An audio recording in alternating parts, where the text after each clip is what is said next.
You arrive early because the elevators are slower after 9. The office still smells like burnt coffee and printer toner. You are an assistant prosecutor in a city large enough that no one remembers who filed which motion yesterday. Your desk holds police reports, evidence logs, and a stack of drug possession cases that all look strangely similar. You read everything carefully. Chain of custody, arrest reports, body cam transcripts. You underline statutes like someone studying for a very boring final exam. Most days are negotiation. Defense attorneys ask for mercy. You offer efficiency, 3 years instead of 5, probation instead of trial. Everyone nods like this is how civilization stays organized. Trials are rare. Jurors are unpredictable. Paperwork is not. Senior prosecutors notice you because you are precise. You file motions on time. You cite the correct statute numbers. You never lose a document. In this building, competence is suspiciously refreshing. You also learn something quickly. Justice is procedural. Evidence goes in folders. Arguments follow formats. Verdicts follow rules. The system works because the system is structured. At least that is what you tell yourself. You believe the rules protect fairness. You also believe the rules protect fairness. You also believe the rules protect people like you. You wear a clean suit to court. You stand when the judge enters. You say, "Your Honor," with confidence. So far, the world is orderly, predictable, mostly honest. And your biggest ethical crisis this week is deciding whether courthouse coffee legally qualifies as coffee. Court ends late in the afternoon. People gather their files like office workers escaping a very formal meeting. A defense attorney waits near the hallway doors. You recognize him immediately. Expensive suit, calm voice. The kind of confidence that usually comes with very well-paid clients. He represents a real estate developer currently under investigation for financial fraud. Large projects, large loans, very creative accounting. The evidence is complicated. Documents are incomplete. Financial trails live through 3 countries and 2 shell companies. Technically prosecutable. Practically messy. The attorney walks beside you toward the elevators. Casually, he mentions something small. Not dismissal, not interference, just time. Delay the indictment. 3 months. Allow the company to restructure finances while the investigation continues. He says it like he's asking for extra time on homework. Then he mentions a future consulting opportunity. Private sector, compliance work, advisory role, payment, $120,000. You do a quick calculation. Your current salary requires roughly 2.5 years to reach that number. Government service is honorable, but it is not aggressively profitable. You tell yourself prosecutors delay cases all the time. Investigations are rarely perfect. 3 months changes nothing. You quietly adjust the timeline. The indictment moves. 3 months later, during that time, documents disappear. Accounts close. Investors relocate. By the time the case returns to review, the evidence feels thinner. The case collapses quietly. No press, no scandal, just paperwork. A few weeks later, the consulting payment arrives. Direct deposit. Very professional. Very discreet. You stare at the number for a long time. Nothing happens. No alarms. No investigators. Just your bank balance increasing, and the uncomfortable realization that corruption, apparently, uses excellent accounting software. The next case arrives through internal channels. Routine assignment. Narcotics trafficking tied to import logistics. On paper, it looks simple. Large shipments. Multiple distribution points. Financial transfers moving through layered accounts. The defendant is a businessman with unusually strong political friendships.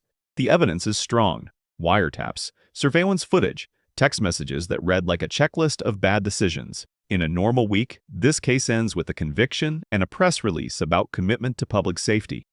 But the defense attorney from before calls you. Very polite. Very calm. He says his client has friends, important friends, and those friends appreciate flexibility. You review the file again. There are several ways to weaken a case without technically touching the evidence. You reassign the prosecution to a junior attorney, smart but famously disorganized, the kind of person who mislabels folders and apologizes to judges more than necessary. Then you quietly decline to file a key evidentiary motion. Nothing dramatic, just paperwork that never appears. During the hearing, the defense notices immediately. They argue procedural contamination, chain of custody questions, technical violations. The judge sighs the way judges do when paperwork goes wrong, charges dismissed. Just like that, the defendant walks out of the courtroom adjusting his cufflinks. Your pulse races the entire time. But something strange happens. No one questions your decision. No internal review. No angry supervisors. Because the system assumes something very important. Prosecutors act in good faith, and you are, officially, a prosecutor, which means everyone assumes you're the good guy. It turns out the badge of integrity comes with surprisingly few security checks. The requests begin slowly. Then they begin arriving in clusters: corporate fraud investigations, political corruption files, organized crime financial cases with folders thick enough to stop a door. At first, people are cautious when they contact you. Carefully worded emails, polite off-the-record conversations in quiet restaurants. Eventually, the tone changes. They assume you understand how the game works. And by now, you do. Protection is rarely dramatic. You don't erase cases. That would attract attention. You shape them. You delay warrants until evidence quietly expires. You assign investigators who are talented but chronically underfunded. Budget shortages are remarkably persuasive. You bury subpoenas under procedural review. You file charges under statutes that sound impressive, but collapse the moment a competent appellate lawyer looks at them. Sometimes you negotiate plea deals that appear harsh. Long sentences, strong language, very serious press releases. Then the convictions unravel on appeal 6 months later. The system calls this legal complexity. Your clients call it excellent service. Over time, you build a network, a defense firm in Washington that specializes in regulatory complications, a judge who openly dislikes complex financial trials and will dismiss anything that requires too many spreadsheets, a compliance consultant who can restructure an entire shell company network overnight. It begins to resemble an industry. You even develop a pricing structure: $300,000 for delayed indictments, $750,000 for weakened prosecutions, $2 million for a full case collapse. The numbers sound shocking at first, then they start to feel like normal invoices. Payments never arrive directly. Of course not. They move through a consulting firm in Delaware, a legal advisory company in the Cayman Islands, a policy foundation that hires you for temporary research fellowships. You occasionally attend one conference just to maintain appearances. The buffet is excellent. The speeches are terrible, but the paperwork looks legitimate. After a while, you understand something deeper about the justice system.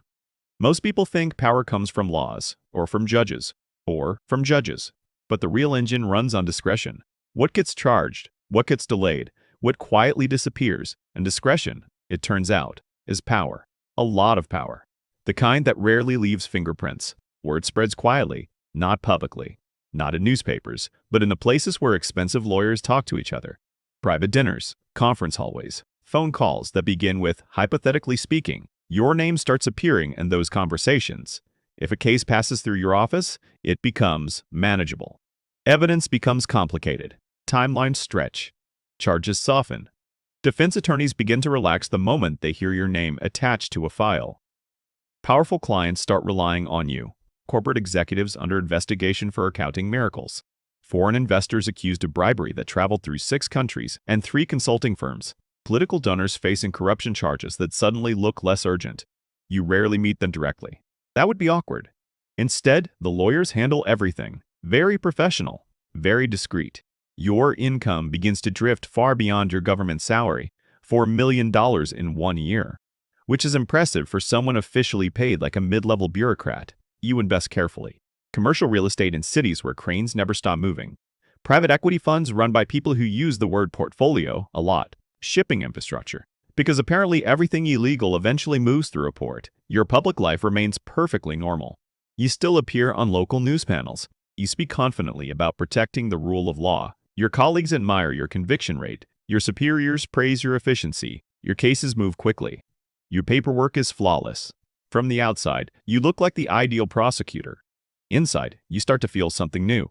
Not guilt, not fear, something more dangerous. Untouchable.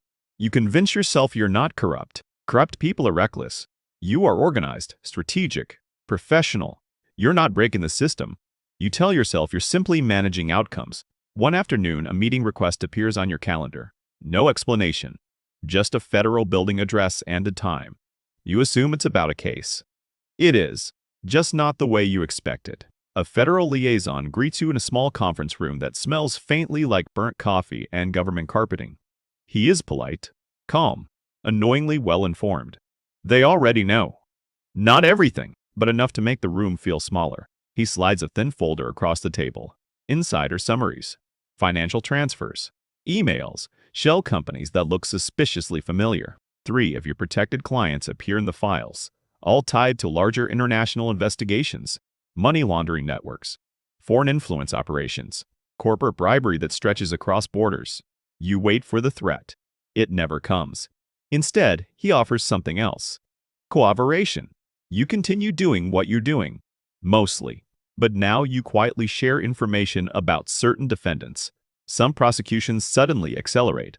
Raids happen faster. Indictments appear with surprising efficiency. Other cases simply fade. Evidence gets complicated. Witnesses become unavailable. Files move slowly through administrative review. You're told which cases matter and which ones must never reach trial. The instructions are always calm, professional, very reasonable. In exchange, nothing unpleasant happens to you. No investigation, no headlines, no early morning agents knocking on your door. Instead, you receive occasional federal consulting contracts, policy advisory work, research stipends. The paperwork looks very legitimate, which is helpful when accountants ask questions. You are now protected. Officially. Quietly. But something else has changed. Your decisions are no longer yours. You still sign the paperwork. You still stand in court. You still speak about justice. But the outcomes are being decided somewhere else. You have simply become the delivery system. Sleep becomes irregular. Not dramatic insomnia. Just short, shallow stretches. 2 hours here, 3 hours there. Your brain now runs nightly legal reviews of your life choices. Morning starts with news alerts. You scroll headlines before coffee. Corporate fraud indictments. Political corruption probes. Federal investigations. Every headline feels possibly related. You monitor court filings obsessively. Pacer becomes your most visited website, which is not a hobby most therapists recommend. You begin checking internal case databases late at night, just to see if any unfamiliar audits appear. You rotate phones, not because anyone told you to. It just feels responsible. Like flossing, but for corruption. You also begin avoiding certain defense attorneys in public, not because you dislike them, because you both know too much. Awkward small talk becomes a national security risk. Then a journalist appears, not physically, just articles. He begins writing about unusual patterns in prosecutorial discretion. Certain cases collapsing. Certain defendants receiving strangely generous treatment. Statistical anomalies. You dislike the phrase statistical anomalies. It sounds like a polite way of saying someone's cheating. Then one of your protected clients is arrested. Different jurisdiction. Different prosecutor. He cooperates immediately, which is apparently a personality trait you failed to screen for. Your name is never spoken, not once. But you notice something else. His lawyers receive excellent plea terms, very quickly, very efficiently. Protection shifts, quietly, like weather. And you finally understand something. Powerful clients are temporary. Institutions are permanent, and institutions protect themselves first. A new district attorney is elected. Campaign speeches promise transparency, accountability, anti-corruption reforms. Voters applaud. You develop a sudden interest in moving to another country. An internal audit begins quietly. No announcements, no press releases, just requests for files. Old cases reopen. Subpoenas follow. Email archives. Financial disclosures. Travel reimbursements. Every document you once ignored suddenly becomes very popular. Defense attorneys who once praised you disappear. Phone calls go unanswered. Lunch invitations evaporate. Apparently, loyalty expires faster than yogurt. Financial records surface. Consulting contracts. Offshore transfers. Advisory retainers that paid suspiciously well for strategic thinking. Investigators begin connecting the timeline.